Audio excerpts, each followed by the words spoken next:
Today I want to talk about some opposition. So it's important for you to understand that you have a legitimate war waged against you as the people of God. There's been a war that has been unleashed against God's people. And to ignore this war is to ignore a whole lot of the Bible and a whole lot of Jesus' life, okay?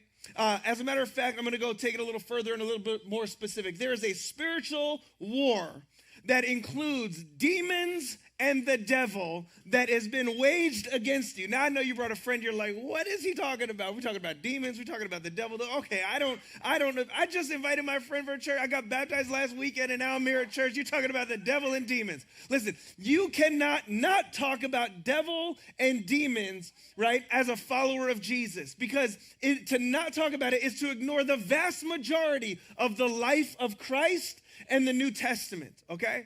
1 Peter chapter 5:8 says, your adversary, the devil, prowls around like a roaring lion seeking to devour somebody.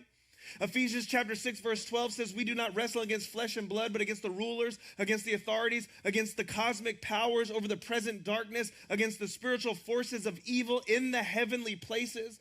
Now, I didn't believe in a lot of this stuff, if I'm honest. Like, I believed it theoretically, but not practically, until we came, my wife and I, and our kids came to start this church. And then, whoo, things took a turn. Things got weird, okay? I'm going to share some of these things with you, but it's going to sound weird. And I'm cool with that, okay? Because we believe that Christ was born of a virgin. That's weird, okay? We believe that he lived a perfect life. That's weird. We believe that he died a substitutionary death in your place for your sin. That's weird. We believe that he rose in victory over Satan, sin, and death. That's weird, okay? When somebody gets up out of the ground after they're dead, that's a little weird, okay? And so there's a lot of what we believe as Christians that the Bible would say is foolishness. And it is foolishness to those who don't believe. But for those of us who do believe, it's everything. Okay? It's everything. And so when we moved here, like weird stuff started going down. Like we had doors in our houses just opening out of nowhere with no draft. No reason. Door was closed and locked. How did that happen? Okay? Jarrell, what up, baby? That's one of my best friends. We had toys that were sitting on the ground, flying across rooms. You're like, this is paranormal activity. I don't understand. This sounds weird. I know, okay? I'm not trying to act like it's not. We had a lot of weird things that were going on in our house. I had one time a corroded air pump that had a corroded battery in it that I took out that was sitting in the top of a closet that all of a sudden turned on. This thing had no power. You act like this happens in your life every day. You act not even surprised. You're like, yeah, tell me something I don't know, man. You know. Like, it was weird stuff. Now you're like, okay, what do I do with that? I don't know. We had other things, though, that felt very oppressive. We had a stalker that would leave notes that were this big with weird Bible verses sitting in it. And you would have to decode it like FBI and put the verses together to get the message. He'd leave it in our house or at our house so he knew where we lived. Eventually, the dude called me. And I was like, Beth heard me cursing him out on the phone in the name of Jesus and told him to never come back and all this stuff. And then I told him I wanted to meet him somewhere in it was in Manchester by the Sea. So I went to Manchester by the Sea, met this guy. He was like yay big, had a whole bunch of verses on his backpack. He seemed like an angel of light, but I knew he was angel of darkness. And he gave me his name. I said, let me see your ID. I really want to know who you are. Showed me his ID. Looked this dude up. He no longer existed, or he did not exist on the earth as far as I was concerned. I could not find this dude. When we left from that moment on, I never heard from him ever again, and he was calling me daily. Weird stuff, guys. Weird stuff.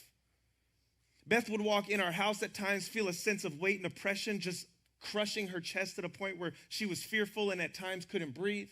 There was a time where I was when we were starting the church. I went to go set the church up one time. It was on a Sunday morning, and Beth called me. My wife called me frantic. She's like, every time I'm playing worship music, I hear a hissing in our house. What do I do? I was like, run. Like, I don't know, you know? I got stories galore.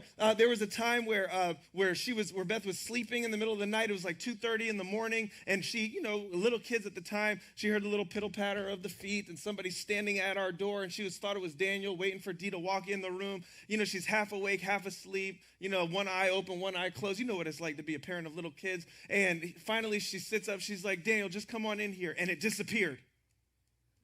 And she goes, Matt, get up. Go check on the kids. I went and checked on the kids. They're all fast asleep, sound. What do you do with this? I don't know, right? I didn't know.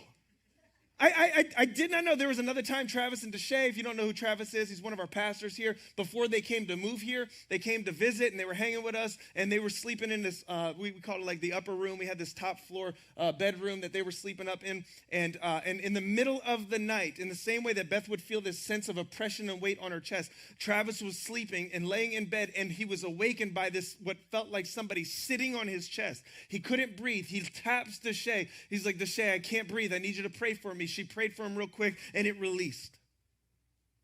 What do you do with this? Run. And I remember being so confused about this that I decided I needed to do a better job of understanding what all this meant. Because it was weird, guys. It was very, very weird.